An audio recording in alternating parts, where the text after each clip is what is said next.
It's the mid-90s. Two kids from a seemingly regular family have come all the way from Switzerland, begging their parents to visit the most desired place for all children in the world, Disney. Now they're finally here, and it's way better than they imagined. Yeah, it really is the happiest place on earth. The park is full of energy. Every day a fun parade goes down the main street. Feels like something from a Disney movie. Behind the parade, standing tall, is the main attraction, Sleeping Beauty's castle. Its golden towers shine brightly in the French sunlight. The kids were enchanted by the parade, but for some reason they couldn't take their eyes off the castle, imagining themselves inside it, maybe as part of a royal family. The thing is, they are. But little the world know that this innocent boy will grow up and create his own empire, and that this girl will become the most dangerous woman in the world. October 2024, North Korea. In a regular day, a drone crashes in the country's capital, Pyongyang. It's been distributing anti-North Korean propaganda leaflets. After a thorough investigation, the North Korea government discovered who was behind this, its neighboring country, South Korea. Immediately, the regime issues an official statement, warning that South Korea can expect the worst if they dare to escalate military tensions again. The worst meaning nuclear retaliation. The North Korea border is armed at full wartime strength, just waiting to open fire. Trust to the north and do not go past the soldiers behind you to the left and right. As everybody knows, nuclear threats coming out of North Korea are nothing new. Kim Jong-un has long threatened to annihilate his neighbor. What is new is that this threat is not coming from him. It's coming from her, Kim Jong-un's younger sister, Kim Yo-jong. The world got a glimpse of this remarkable woman back in February 2018 during the Winter Olympics in South Korea. The sister of the North Korean leader Kim Jong-un has met South Korean President Moon Jae-in for a luncheon in Seoul after attending the Winter Olympics opening ceremony. For the first time in decades, a direct member of the Kim dynasty stepped onto South Korean soil. And it was none other than Kim Yo-jong. Over the course of 3 fascinating days, she stole the spotlight, meeting officials, sharing a meal with South Korea's president, and shaking hands in front of the cameras. Unlike her brother, she didn't come across as threatening. There were no fiery speeches or bold warnings. Instead, she impressed everyone with her calm presence, graceful demeanor, and diplomatic approach. For a brief, hopeful moment, it felt like North Korea might actually be turning a new page. But the Yo-jong people see in South Korea is just one side of her. Soon, the world will see the another. But first, you need to know how power works in North Korea. The Kim dynasty. 3 generations of Kims have held the position of supreme leader in North Korea since the end of World War II and Korea's liberation from Japanese colonial rule. Kim Il-sung was the founding father of North Korea, where he ruled from 1948 until his death in 1994.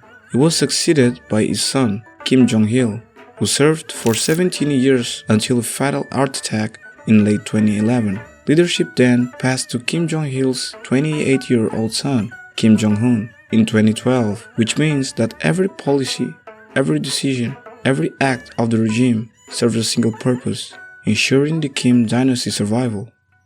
And Kim Yo-jong, what about her?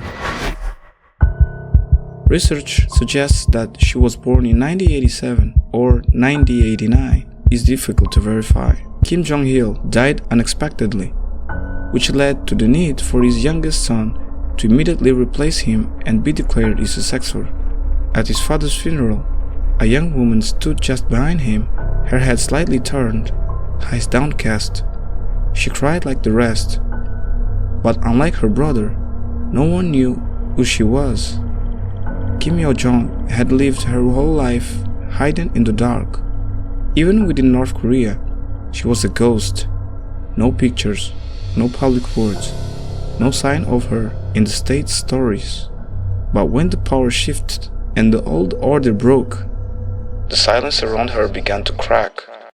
At a glance, she vanishes into the backdrop, just another silent helper, unnoticed and obedient. But to the observant eye, she's ever present, a shadow at his shoulder during pivotal moments, subtly orchestrating the unseen to keep the script from unraveling. Little by little, people began to notice her presence. Intelligence agencies, journalists, and defectors all began asking the same question: who is she? For Kim Jong-un, she's a close confidant, the only member of the family he truly trusts. Maybe it has something to do with the fact that they grew up together in Europe. Switzerland, mid-90s. Two children from North Korea join a private school in the quiet city of Bern. On paper, they're just the sons of diplomats, but their names are not real and no one knows the truth. These kids belong to the most powerful family in North Korea. To their classmates, they seem like normal kids, playing video games and inviting friends over for snacks in their modest apartment, going on ski trips, traveling Europe and visiting Disneyland. Everything seems normal, a regular family, but behind the smiles and school trips, nothing is as it seems. Even their mother isn't their mother. 우리는 평범한 집에서 살았고 평범한 가족처럼 행동했습니다. 저는 그들의 엄마처럼 행동했습니다. Go Young-swak, their aunt, was sent to care for them in Switzerland.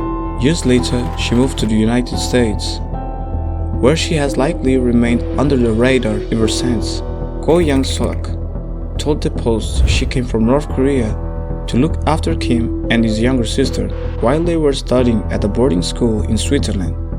And just like the woman pretending to be their mother, the two kids with false identities suddenly disappear.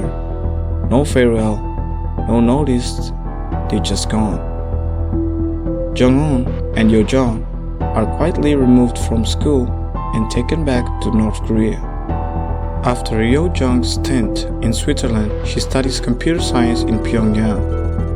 In 2014, 3 years after taking power as supreme leader, her brother falls ill and needs medical care.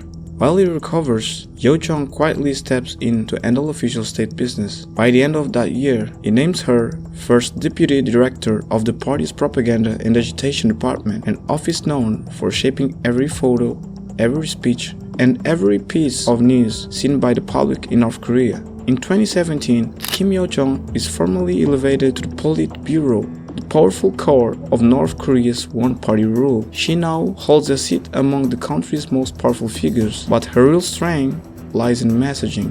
Wherever Kim Jong-un goes, Yo-jong is close behind, not just as a sister, but as the force behind his image, his voice, his presence.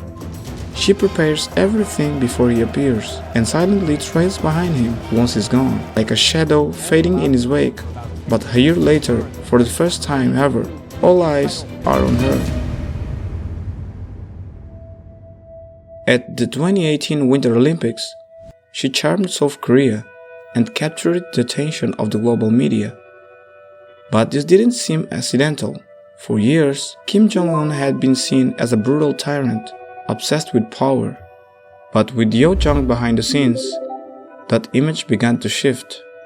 She was quietly reshaping how the world saw her brother. And in 2018, for the first time in a long while, North Korea appeared to be opening its doors. 2 months later, Kim Jong-un meets South Korean President Moon Jae-in at the border. They shake hands, a moment broadcast across the globe. That same year, Kim also sits down with US President Donald Trump in Singapore. It's a historic event, the two leaders facing each other across the grand table, signing a declaration that North Korea says it will work toward giving up its nuclear weapons. By Trump's side is Secretary of State Mike Pompeo. By Kim's side stands his sister, Kim Yo-jong, silent, observant. She says nothing, but watches closely as the world begins to wonder, could one of its most dangerous nuclear nations really be ready to change?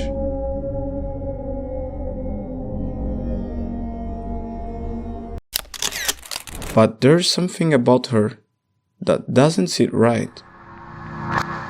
The way she looks, the way she moves, even her smile, it all feels a bit too polished. Every gesture seems planned, like nothing is left to chance.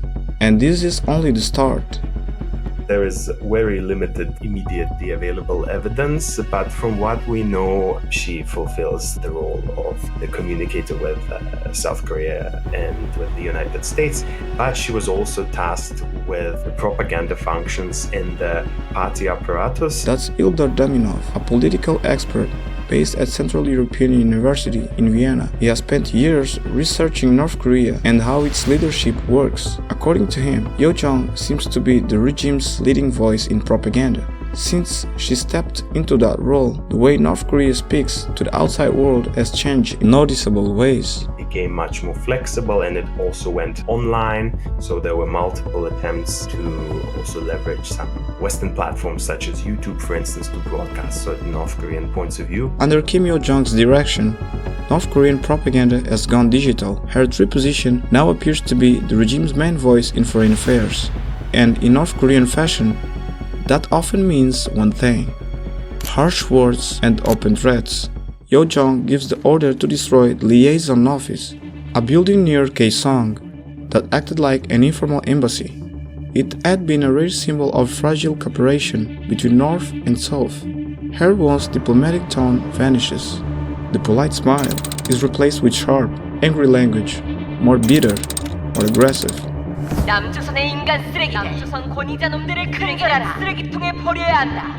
In 2022, Kim Yo-jong delivers a rare public speech, marking the first time the North Korean people hear her voice through state-controlled media. 전쟁의 나날 거열 속에 시비 앓으시면서도 자신이 끝까지 책임져야 하는 인민들 생각으로 한순간도 자리에 누우실 수 없었던 원수님과 The event is carefully arranged to honor her brother. She tells the crowd he has been running a high fever but refuses to rest, too concerned for his people. Officials are seen wiping tears from their eyes. He's battling COVID, but in her words, the true enemy isn't the virus, it's South Korea. 계속 행하는 경우 우리는 비루스는 물론 남조선 당국 것들도 박멸해 버리는 것으로 대답할 것입니다. In 2024, after South Korean activists sent leaflets across the border, Kim Yo-jong is said to have ordered a direct retaliation. Balloons drifting back over the DMZ loaded with trash and human waste. By October, her language grows even harsher. She labels Ukraine and South Korea as vicious dogs raised by the United States. And in another written statement later that month, she ends with a cold warning. There will never be a shift in our path. Have sanctions, pressure, or threats stopped us? They've only made us stronger. If someone isn't a fool, they shouldn't make the foolish mistake of expecting us to change. North Korea never followed through on its promise to denuclearize. Instead of scaling back, it escalated, launching missile tests in open defiance. At the same time, South Korea and the US have resumed full-scale joint military drills. In 2023, then US President Joe Biden made a formal pledge: if nuclear war ever broke out, America would stand firmly with South Korea. North Korea, meanwhile, has been building alliances of its own. In June 2024, Kim Jong-un and Russian President Vladimir Putin signed a defense agreement promising mutual military support. Shortly after, North Korea reportedly sent thousands of troops to aid the Russian forces in their war with Ukraine, placing itself directly in a global conflict, far beyond its usual sphere. As Kim Yo-jong continues to issue fierce warnings and hostile statements, her brother projects the image of a calm, fatherly figure. It's as if the two have traded roles. In 2024, North Korea released a bizarre propaganda video that quickly spread online. Smiling children wave flags, factory workers cheer and sing, and soldiers playing violins with wild enthusiasm. Women in uniform leap into the air, beaming with joy. It's a carefully directed, almost absurd display of loyalty. But the real North Korea tells a much darker story. It's a nation where people are abducted. The parents of Megumi Yokota, who was abducted by North Korea some 40 years ago, Thrown into labor camps or publicly executed for the smallest act of disobedience. Entirely beg you, people and government of the DPR Korea for your forgiveness. Please, I have made the worst mistake of my life. A place where citizens are trapped within their borders, where the regime chooses starvation over change, missiles over food, threats over peace. A tightly controlled dictatorship where power has always passed from father to son. Kim Jong-un's health is undergoing suspicion. He's only in his early 40s, while heavy smoking, drinking, and possible heart issues have sparked rumors of serious illness. If something were to happen to him suddenly, the country would face a leadership crisis with no obvious male heir. But lately, North Korea has begun to quietly introduce another Kim to the world, Kim Yo-jong, Jong-un's daughter.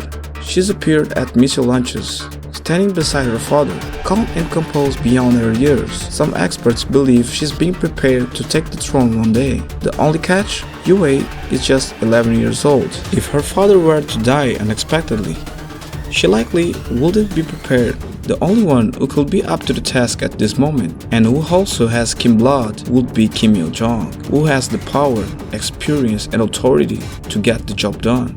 Once a soft-spoken person in the figure in the background, she has become one of the most powerful and feared figures in North Korea. No one knows just how far she's willing to go.